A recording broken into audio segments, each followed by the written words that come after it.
Next time మీరు కనుక gold jewellery కొందాం అనుకున్నట్లయితే మా షాప్లో స్కీమ్ ఉంది, అదే గోల్డ్ సేవింగ్ స్కీమ్. ఈ స్కీమ్లో జాయిన్ అవ్వండి. చాలా అంటే చాలా బెనిఫిట్స్ ఉన్నాయి. ఏంటది?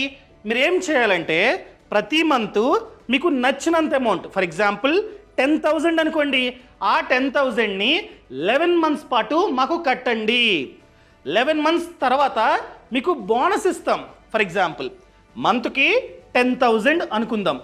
సో 10,000 ఇంటూ 11 ఎంత? 1,10,000 రూపీస్ అవుతుంది. ఈ 1,10,000 రూపీస్కి వాళ్ళు బోనస్ ఇస్తారు. ఎంత ఇస్తారు? 50% ఆఫ్ ఈఎంఐ. ఫర్ ఎగ్జాంపుల్ నెలకి 10,000 కడుతూ ఉన్నాం. 10,000 రూపాయల్లో 50% అంటే 5,000. వాళ్ళు ఎక్స్ట్రాగా 5,000 మనకైతే ఇస్తారు. టోటల్ 1,15,000 అవుతుంది. అసలు ప్లస్ వడ్డీ అంతా కలిపి, అసలు బోనస్ అంతా కలిపి